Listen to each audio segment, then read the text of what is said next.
Señor, queremos pedir tu gracia. Yo pido tu gracia en esta mañana para que tú a mis hermanos y hermanas también les puedas hablar a mi corazón, a mi vida, la asignación que nos has dado, el propósito que nos has dado al llamarnos a ser tus hijos, al llamarnos a ser tu iglesia.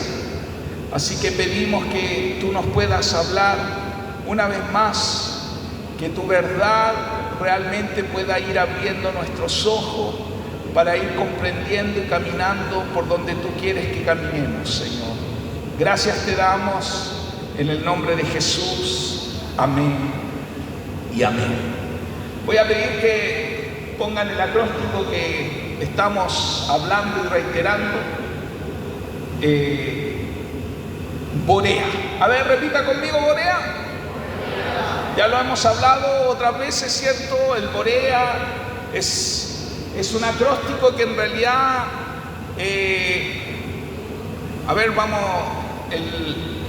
el Chayel tiene que ser eso, bien Chayel, gracias.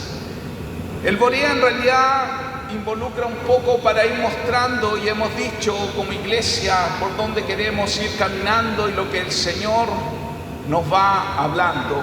Y el Borea significa en realidad visión, oración, relaciones firmes, estrategia y acción. ¿Puede repetir conmigo? Visión, relaciones firmes, estrategia y acción. Y esto hemos dicho que son los ingredientes indispensables para la realización de la obra de Dios. Y hoy vamos a hablar de la V. Ya hemos hablado de las relaciones firmes, la R, hemos hablado de la acción y ahora vamos a hablar de la V, la primera, que dice visión. Diga conmigo visión. Visión. Cuando hablamos de visión, estamos hablando un poco de dónde, de mirar para dónde Dios nos quiere llevar. La visión es el ingrediente número 1 para hacer la obra de Dios. Porque sin visión, dice la palabra del Señor, el pueblo perece, el pueblo se desenfrena. Entonces es muy importante tener la visión y la visión correcta por donde queremos caminar.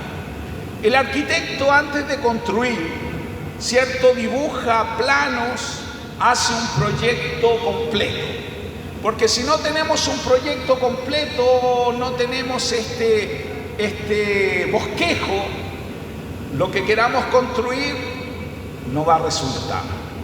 Entonces, Dios, cuando creó el universo, tenía un propósito eterno y tenía una clara visión de lo que quería construir para la eternidad. Y vamos a leer Efesios capítulo 1 del verso 4 al 14. Ahí no sé si alcanza a leer. Dice: incluso antes de haber hecho el mundo, Dios nos amó y nos eligió en Cristo para que seamos santos e intachables a sus ojos.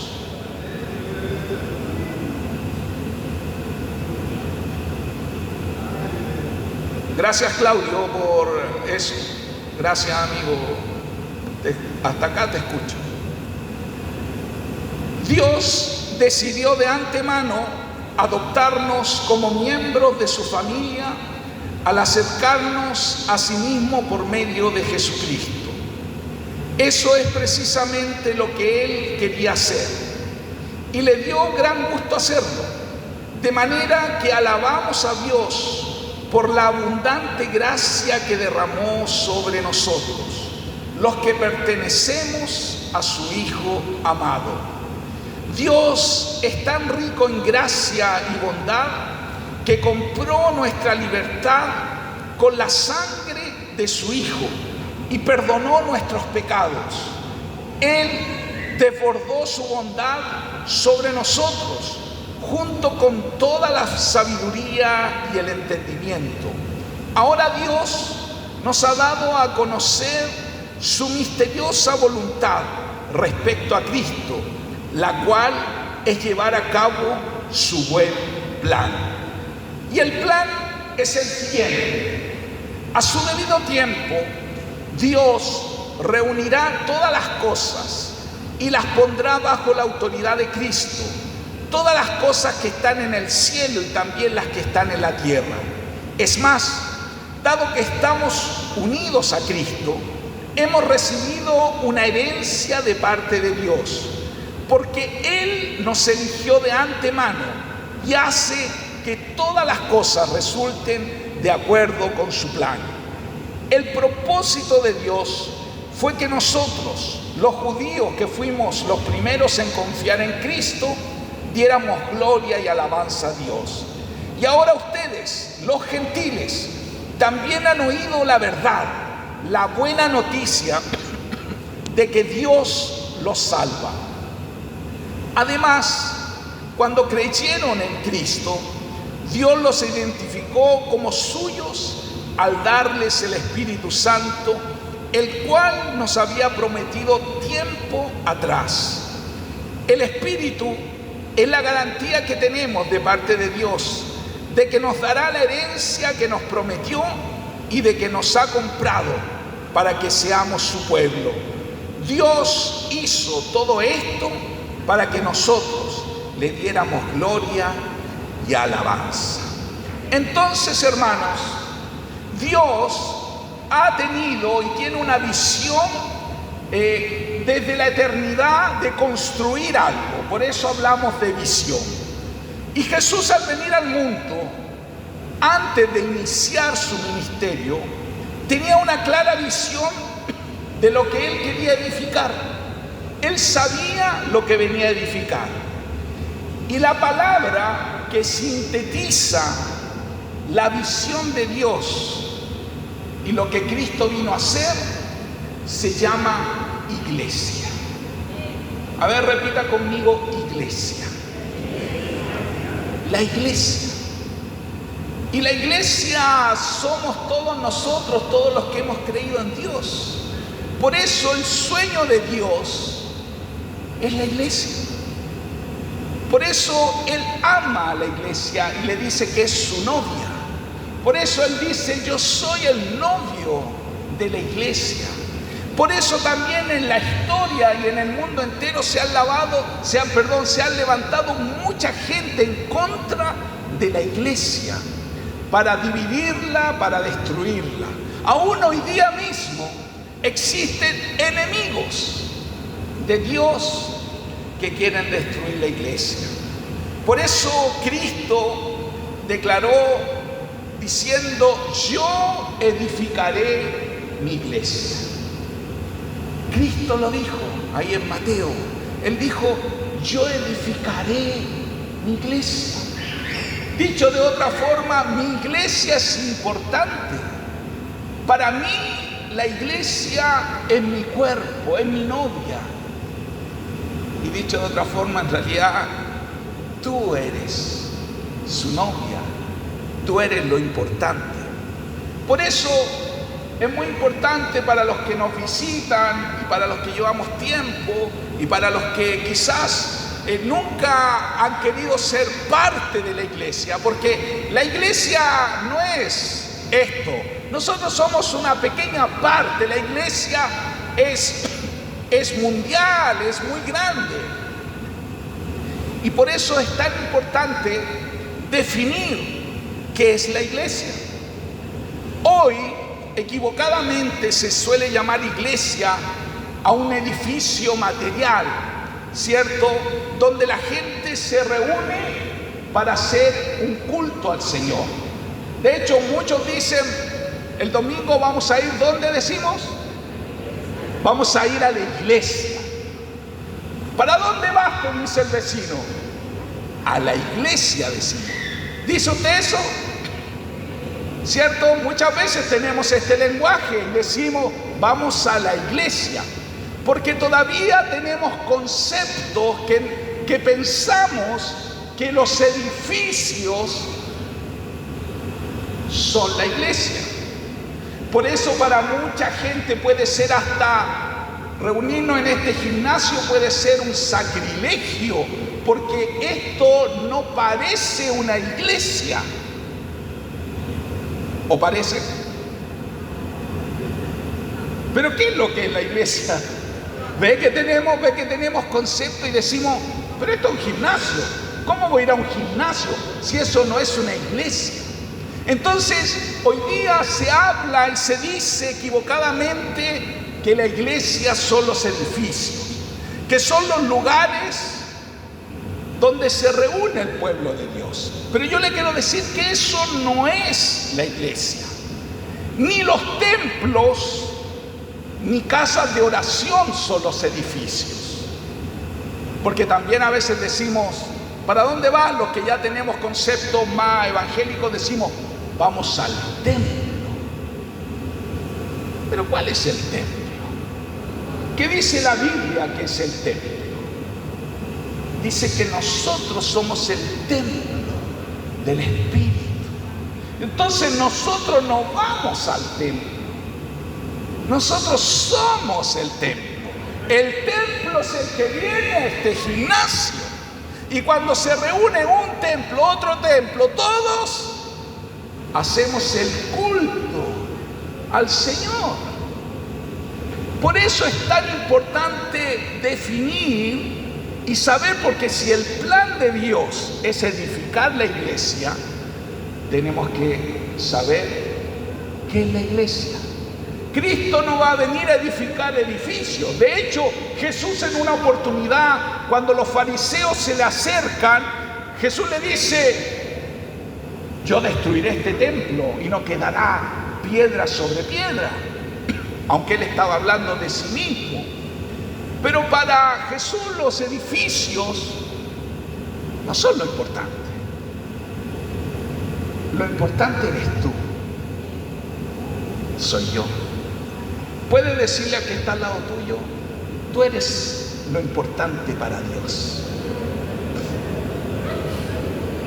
Tú eres lo importante para Dios.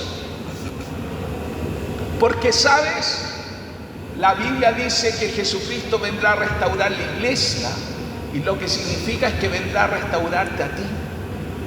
Puedes decirle ahora al que está al otro lado o atrás tuyo, decirle, tú eres la iglesia. Tú eres la iglesia. Entonces, si definimos qué es la iglesia, nosotros tenemos que ir cambiando entonces nuestro lenguaje. Porque si cambia nuestro lenguaje, también vamos a ir cambiando nuestra manera de pensar, ¿cierto? Entonces ya no decimos vamos a la iglesia, sino que somos la iglesia. Vamos juntos con otras iglesias a darle culto al Señor. Porque la iglesia es la comunidad de hombres y de mujeres que, reconociendo a Cristo como Señor, han nacido de nuevo y juntos conforman el pueblo de Dios. Aquí hay una salvedad, sí, para todos los que estamos aquí. Ser iglesia no es algo automático.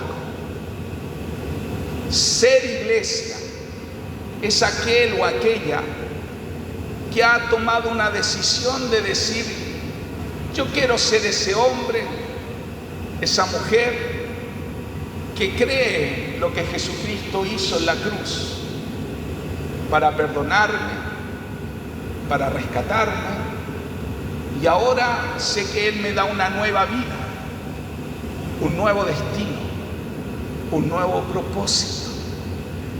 Cuando uno toma esa decisión de no solo saber que Dios es tu papá, sino también tomar a Él como papá, ayer aprendíamos esto, eso es lo que nos hace iglesia.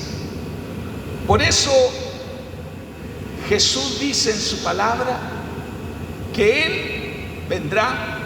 Hoy salió el sol. Dios me está iluminando.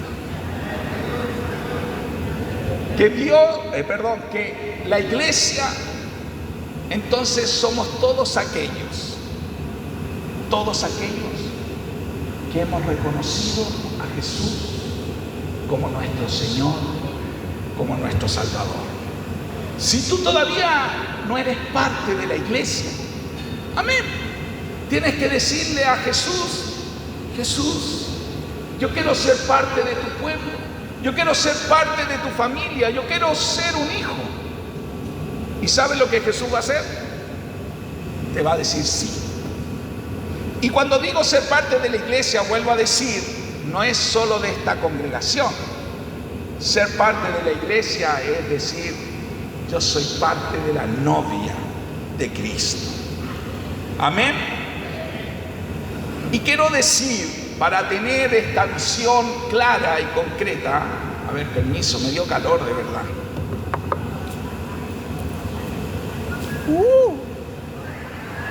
No, ya dejo aquí porque...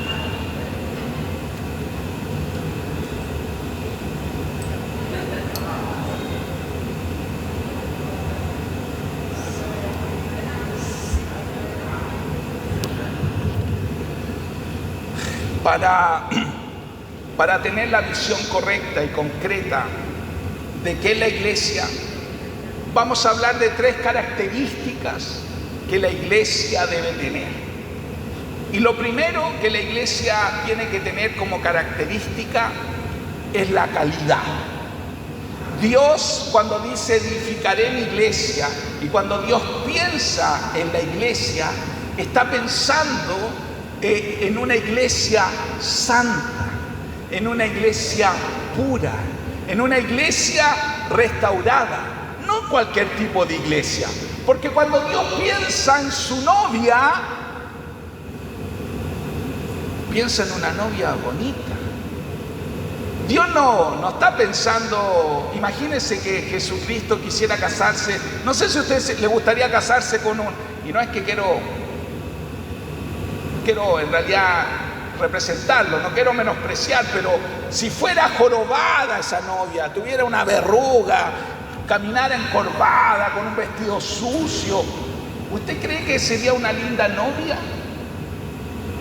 Le pregunto, ¿se casarían los varones que están acá, ya que es el Día del Padre?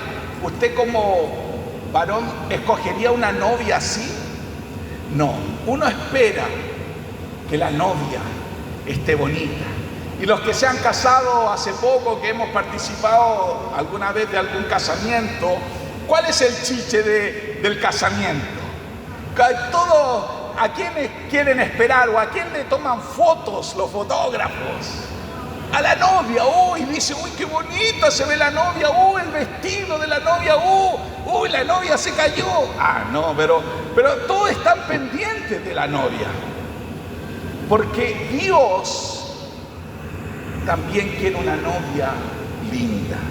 Entonces, Dios espera en su palabra y la visión una iglesia santa y pura de calidad. Dice Efesios, ahí en 1:4, vamos a leer ahí algunos versículos, dice, nos eligió en Cristo para que seamos santos e intachables. A ver, repita conmigo. Santos e intachables. Este es el propósito y proyecto de Dios. Dios te escogió para ser santo e intachable. Otra versión dice santo y sin mancha. Y uno dice, pero ¿cómo? Si todos somos pecadores, pastor. Hasta usted. Y es cierto, pero el propósito eterno de Dios es que Él nos va a hacer y nos está haciendo cada día una iglesia santa, sin mancha, una iglesia que cada día va a ir dando aportes al Señor para que cada día esta iglesia se parezca a Jesús. Y dice también ahí en Efesios 4:13, de este modo todos llegaremos a la unidad de la fe y del conocimiento del Hijo de Dios, a una humanidad perfecta, que se conforme a la plena estatura de Cristo. El plan de Dios, hermano, al llamarte y al ser parte de la iglesia, es que tú cada día, Dios, en la medida que tú te vas abriendo y abriendo tu corazón, Dios también va a ir transformando tu vida. ¿Para qué? Para que nos parezcamos a Cristo. Esta es la meta de ser cristiano. No es la meta ser evangélico, no es la meta que nos convirtamos en cristianos, en evangélicos solamente. La meta no es, y lo hemos dicho, no es solo venir un día domingo como esto a una reunión. De eso no se trata el cristianismo. El cristianismo significa una nueva vida. El cristianismo significa cambios de vida, cambios radicales en nuestra forma de ser y de actuar. Eso es lo que el Señor espera. Y por eso cuando Él piensa en la iglesia, está pensando en hombres y mujeres que no solo se comportan bien o se comportan como cristianos o como evangélicos, que no solo tienen la apariencia de cristianos evangélicos, sino que viven la verdad de Dios. Por eso, la característica primera de la iglesia es una iglesia de calidad, una iglesia santa y sin mancha. La segunda característica que Dios piensa en esta iglesia es una iglesia unida. Porque una iglesia unida, eso lo tenemos, pero es verdad. Desde los principios de la historia, desde el huerto del Edén, el enemigo puso una cizaña ahí en medio entre Adán y Eva, que se llamó la división. Y el mayor atentado que ha tenido durante toda la historia la iglesia es la división.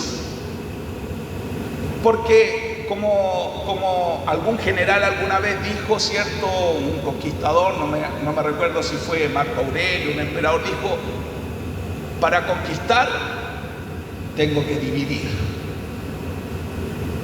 Y esta es la estrategia del enemigo. Por eso, la segunda característica que Dios piensa de la iglesia es la unidad. Dios quiere realmente que seamos uno. Dice ahí Efesios capítulo 1, del verso 9 al 10, dice: estableció en Cristo para llevarlo a cabo cuando se cumpliera el tiempo, esto es, reunir en Él todas las cosas, tanto las del cielo como las de la tierra. Este es el plan, el propósito eterno de Dios, que todo esté unido bajo Cristo. Y dice ahí también en el 4, del 1 al 6, por eso yo, dice Pablo, que estoy preso por la causa del Señor, les ruego que vivan de una manera digna del llamamiento que han recibido, siempre humildes y amables, pacientes, tolerantes unos con otros en amor. Esfuércense por mantener la unidad del Espíritu mediante el vínculo de la paz. Hay un solo cuerpo y un solo espíritu, así como también fueron llamados a una sola esperanza, un solo Señor, una sola fe, un solo bautismo, un solo Dios y Padre de todos, que está sobre todos y por medio de todos y en todos. Amén. Dios ha pensado en una iglesia unida. Por eso, una de las cosas que en este tiempo tenemos que, de una u otra forma, alentar, fomentar, ir en contra, es del individualismo. Es cierto y decimos que la salvación es personal, es individual, que cada uno de nosotros tiene que ir tomando decisiones.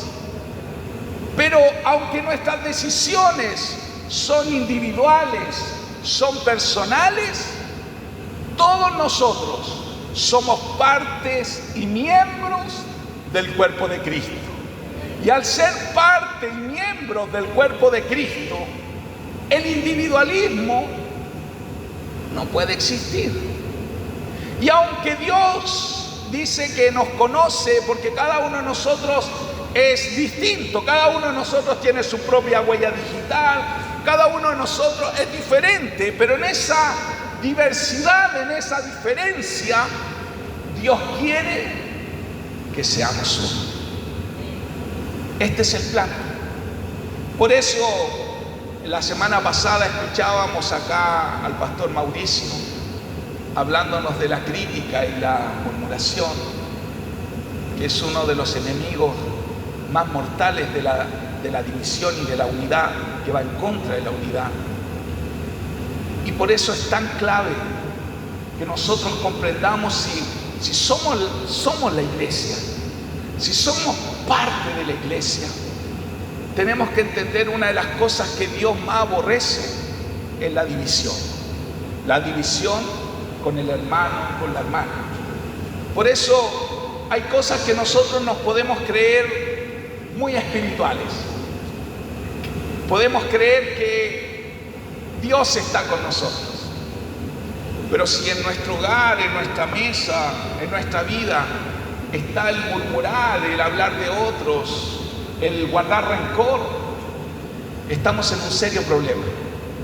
Porque el que fomenta eso no es Dios. Dios fomenta la unidad. El que fomenta la división se llama el diablo, Satanás. Y yo no quiero ser un hijo de Satanás. Me imagino que tú tampoco. Y por eso nosotros debemos amar la iglesia. Es verdad que la iglesia no es perfecta. Es verdad que este hombre que está acá adelante hablándole no es perfecto. Es verdad que quizás que está al lado tuyo, o el que está, con el que estás casado, con el que duerme, con la que duerme, no es perfecto. Pero si es iglesia y se dispone cada día a ser iglesia y abre su corazón, Dios va a ir obrando para que todos algún día digamos, hemos llegado a la meta, nos parecemos a Jesús en todo. Pero debemos amar la iglesia. Yo muchas veces digo esto como ejemplo. Yo muchas veces estoy súper, no sé si súper, pero no es súper. Pero estoy capacitado para recibir críticas, para recibir a veces que usted quizá hable mal de mí. Así que puede hablar mal de mí. No hay problema. Pero le hago una advertencia. Si usted habla mal de mi esposa, no sé si estoy capacitado para aceptarle que usted hable mal de mi esposa. Entonces, ¿por qué digo este ejemplo? Porque muchas veces nosotros decimos amamos a Jesús, pero criticamos a su esposa, que es la iglesia. Criticamos al pastor de allá, a la iglesia de allá, al hermanito de allá, a la hermanita de acá. Y vamos divulgando. ¿Qué hará el novio? ¿Qué hará el esposo? ¿Se quedará de brazos cruzados? No lo creo. Porque Dios ama la iglesia. Y nosotros debemos amar la iglesia. Es verdad que van a haber pastores quizás como yo, que tienen mucho que usted decir, pero no lo diga. Ahí, como se dice, ore por ese pastor, ore por ese hermano. Ahora, si ese hermano o esa hermana no cambia, bueno, será su problema con Dios. Pero nosotros estamos llamados a amar la iglesia, a amar, a no hacernos autogoles, que el mundo hable de la iglesia, que las personas que no conocen a Dios critiquen a los pastores, nos critiquen a usted por ser evangélico, que sus compañeros de trabajo que no conocen a Dios, que ellos hablen. Pero usted, ¿por qué usted? Y aunque es verdad que no tenemos que tapar el sol con un dedo, porque es imposible, yo reconozco que la iglesia es imperfecta, yo reconozco que hay pecado y que muchas veces sí, no lo tolero, y sí tengo que decir, cuando escucho atrocidades que han hecho pastores o algún hermano, tengo que decir, sí, eso no es lo que Dios quiere. Pero no por eso sigo hablando, mutilando, haciéndome autogoles. Porque Dios ama la unidad. Le puede decir al que está al lado suyo, Dios ama la unidad de la iglesia. Así que al que le está diciendo eso, con todo respeto y amor, dígale, entonces no hables mal de la iglesia. No hables mal. No digas nada mejor. Si no tienes nada bueno para decir, no digas nada. Y la tercera característica que Dios ha pensado en la iglesia también tiene que ver con la cantidad, con la multiplicación. Dice ahí Efesios 2:13. A ver si Efesios 2:13 dice: pero ahora en Cristo Jesús, a ustedes que antes estaban lejos, Dios los ha acercado mediante la sangre de Cristo. Cristo quiere que la iglesia crezca. Por eso Él nos llama a ser parte de su iglesia. Dice Efesios 3:8, aunque soy el más insignificante de los creyentes, decía Pablo, recibí esta gracia de predicar a las naciones las incalculables riquezas de Cristo. Dios nos llama a ser su iglesia para que prediquemos y hablemos de las riquezas de Cristo a otros. Y Efesios 6 dice del 19 al 20, oren también por mí, decía Pablo, para que cuando hable Dios me dé las palabras para dar a conocer con valor el misterio del Evangelio, por el cual soy embajador en cadenas. Oren para que lo proclame valerosamente como debo hacerlo. Si tú eres parte de la iglesia, si yo soy la iglesia, Dios me llama a que otros puedan anunciarles esta buena noticia para que otros más sean iglesia. Dios en su corazón quiere una gran familia de muchos hijos que se parezcan a Jesús. Dios pensó, y cuando dijo restauraré mi iglesia, por supuesto que estaba hablando de cantidad y de multiplicación. Y no me quiero detener mucho en este punto porque uno de los puntos del Borea se llamaba acción y ya lo hablé. Pero esto es lo que el Señor quiere, que si somos iglesia, vamos a ser una iglesia que accione. Si somos iglesia, lo que hemos escuchado lo vamos a practicar. Los que fuimos al retiro en estos 2 días, todo lo que hemos escuchado lo vamos a poner en práctica, porque si no, ¿de qué sirve solo escuchar? ¿De qué sirve que tú seas iglesia si no vas a compartir la buena noticia? Por eso, cuando nosotros leemos Juan capítulo 17, la oración de Jesús por sus discípulos y por la iglesia, podemos encontrar estos 3 elementos que Dios ha pensado en la iglesia: la calidad, la unidad y la cantidad. Dice, leamos ahí Juan 17 del 15 al 23. No te pido, esta es la oración de Jesús, no te pido que los quites del mundo, oraba Jesús, sino que los protejas del maligno. Ellos no son del mundo, como tampoco lo soy yo. Santifícalos en la verdad, tu palabra es la verdad. Como tú me enviaste al mundo, yo los envío también al mundo. Y por ellos me santifico a mí mismo, para que también ellos sean santificados en la verdad.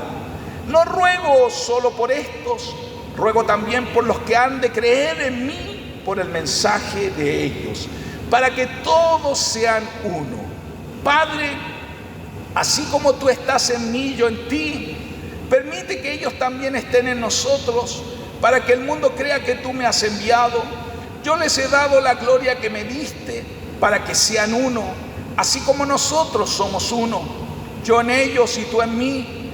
Permite que alcancen la perfección en la unidad, y así el mundo reconozca que tú me enviaste y que los has amado a ellos, tal como me has amado a mí. Nosotros cuando leemos Juan 17 podemos ver esta característica, estas tres características de la iglesia. Podemos ver la calidad, la santidad ahí en el verso 15 al 17 cuando dice: santifícalos en tu verdad, porque Dios quiere una iglesia santa. Podemos ver ahí en el verso 21 al 23 también que dice que todos sean uno. En realidad lo que más se repite en la oración de Jesús es que seamos uno. La unidad, característica de la iglesia. Y también aquí podemos ver que Dios dice que la cantidad es importante, porque dice también ahí para que el mundo crea.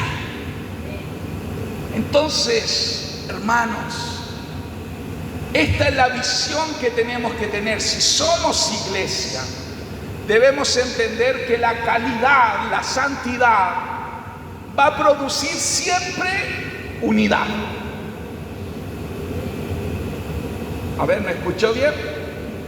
Nuestra santidad, nuestra calidad va a producir unidad. Y dicho al revés, si no somos uno, es porque no somos tan buenos. Y es verdad, eso es lo que ocurre. Si usted no es una con su hermana, con su hermano, aunque ore, aunque ayune, aunque dé, dice Corintios 3, aunque demos nuestra vida, ¿cierto?, en sacrificio de otro, aunque hagamos muchas obras de misericordia, si no hay amor, de nada sirve. Entonces la calidad, la santidad va a producir siempre unidad. ¿Y sabe lo que va a producir la unidad? Cantidad. Porque el mundo va a creer. ¿Sabe cuándo va a creer? No solo cuando yo le diga Jesucristo murió por ti, es cuando ellos vean que la iglesia es una, que la iglesia se ama. Por eso podemos afirmar que la calidad produce unidad y la unidad produce cantidad. Entonces, para ya ir concluyendo y para que usted tenga como claro la visión por donde Dios nos quiere hacer caminar como iglesia, Dios pensó y cree, y estoy convencido de esto, que Dios quiere levantar una comunidad, una iglesia, de acuerdo a las sagradas escrituras, que estemos fomentados ahí. Y esta iglesia, esta comunidad que Jesucristo quiere levantar, por supuesto es una iglesia gloriosa y santa y sin mancha, ni arruga, ni cosa semejante. ¿Dice amén? Solo mi mamá no. Para ella va a venir la santidad y todo lo demás. Para todos los demás no. ¿Usted cree que Jesucristo va a ayudarle a usted a vencer su pecado? ¿Usted cree que Jesucristo va, todas las debilidades que quizás usted hoy día tiene, que le entorpecen para vivir una vida en santidad, usted cree que la gracia de Jesucristo va a venir para ayudarle a vencer eso. Porque eso dice la Escritura. No lo digo yo. Bástate de mi gracia, le decía Pablo Jesús a Pablo, porque mi poder se va a perfeccionar en tus debilidades. Entonces, la comunidad que Dios viene a levantar es una comunidad por la gracia de Dios, santa y sin mancha, ni arruga ni cosa semejante. La comunidad que el Señor viene a levantar, que Dios quiere levantar, es una iglesia edificada con oro, con plata, con piedras preciosas, hasta que todos lleguemos a la estatura y a la medida y a la plenitud de Cristo. Porque ese es el propósito eterno de Dios, que nos parezcamos a Jesús.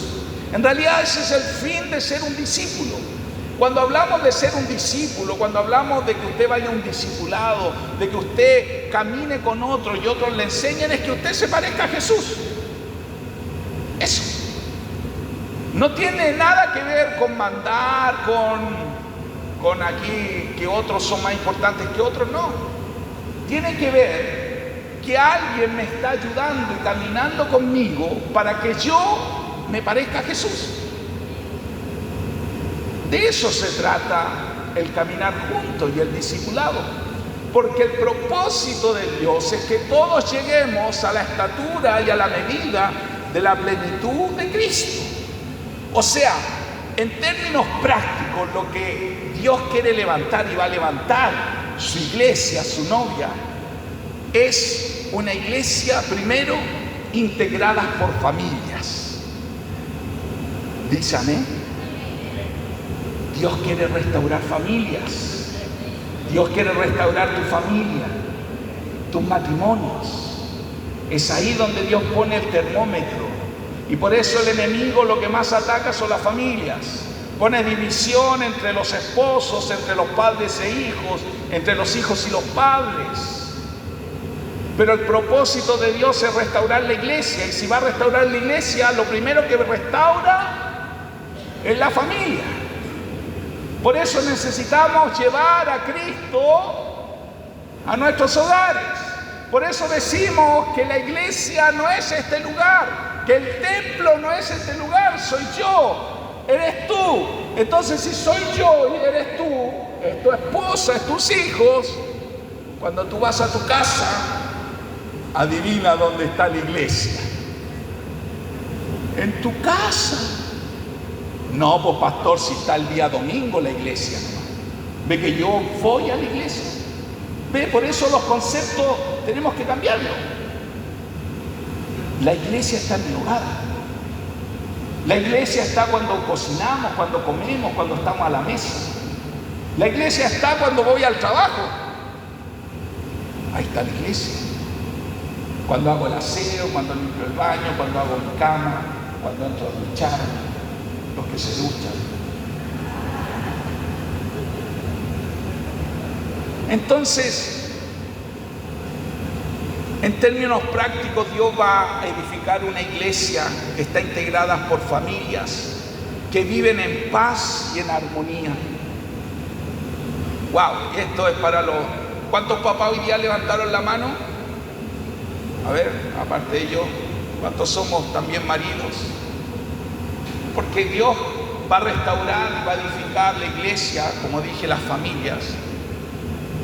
Y esto empieza por los maridos, por mí, por ti, los que somos esposos. Maridos tiernos, sabios, amables. Háblanos, Señor. Esposas. Esposas sumisas, de carácter afable y apacible. Háblanos, Señor. Hijos respetuosos y obedientes. Muchachos y señoritas que lleguen vírgenes al casamiento. ancianos, adultos mayores, honorables, venerados por los más jóvenes, o sea, ejemplos. No solo que tus canas sean los ejemplos, sino que también tu vida sea un ejemplo, hermano y hermana mayor. Niños felices, criados en el amor y el temor del Señor, hombres trabajadores, responsables, diligentes y fieles, mujeres virtuosas, alegres, llenas de buenas obras, un pueblo diferente. Quizá usted está pensando, ¿y el pastor en qué mundo vive? Esto es una utopía lo que está diciendo el pastor, el sueño ideal. Pero la verdad le quiero decir que no es mi sueño, es el sueño de Dios, es el anhelo de Dios. Por eso Él viene a edificar la iglesia, un pueblo diferente, formado por discípulos que aprenden a ser humildes, que aprenden a ser pacientes, mansos, justos, discípulos generosos, sinceros, buenos, discípulos felices, honrados e íntegros, discípulos cuyo estilo de vida es amar, perdonar, servir, confesar sus pecados, sus faltas, discípulos que obedecen, que cumplen, que se sujetan a las autoridades, que pagan sus impuestos, que siempre dicen la verdad, son veraces, que confían en Dios, que aman a su prójimo, que ayudan, que comparten con los necesitados, que lloran con los que lloran y se alegran con los que están alegres, que son uno con los hermanos y hermanas, que devuelven el bien por el mal, que sufren la injusticia, que dan gracias siempre por todo, que vencen la tentación, que viven en el gozo del Señor, que oran sin cesar, que dan testimonio de Jesucristo, que ganan a otros para Cristo, que hacen discípulos, que ponen su dinero y sus bienes al servicio de los hermanos y sobre todas las cosas, que aman a Dios con todo su ser. En la medida, hermanos, que nosotros, todo esto que he dicho, todo esto que va a quedar grabado, que después tú lo puedes revisar, este es lo que está en el corazón de Dios. Esta es la meta, por eso decimos, esta es la visión. Este es el dibujo arquitectónico cuando Dios pensó en la iglesia. Y para allá tenemos que caminar.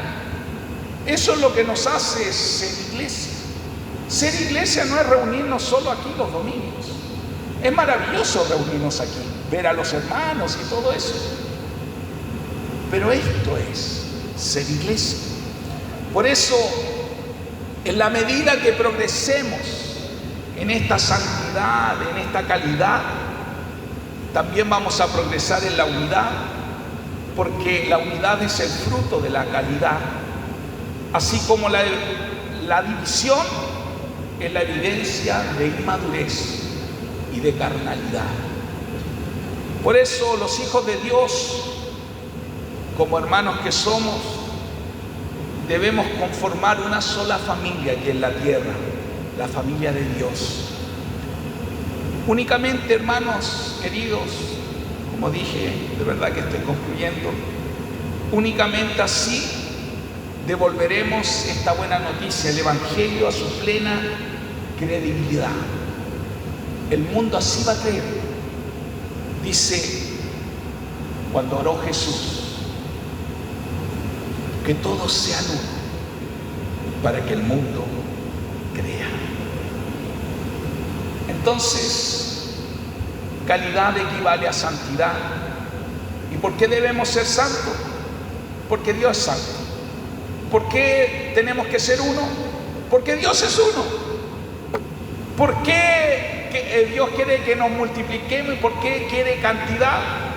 Porque Dios es grande y Él quiere tener una gran familia de muchos hijos. Entonces, hermanos, como concluyendo ya, dice Efesios 1:17, pido que el Dios de nuestro Señor Jesucristo, el Padre glorioso, les dé el espíritu de sabiduría y de revelación para que lo conozcan mejor. Amén. Como conclusión, puedo tener la visión correcta, el concepto, puedo conocerlo, pero la verdadera visión, el verdadero concepto debe producir en mí, primero, transformación, porque así es como vivo, la visión. Yo puedo decir, sí, yo creo lo que usted está diciendo, pastor, que Dios quiere que tengamos santidad, unidad y cantidad, pero puedo esto solo tenerlo aquí. Dios quiere que lo viva. Dios también quiere que tenga pasión por la visión, porque debemos arder con esta pasión, con esta visión. Arder. Debemos tener compromiso para vivir para la visión. Y por supuesto debemos tener sacrificio.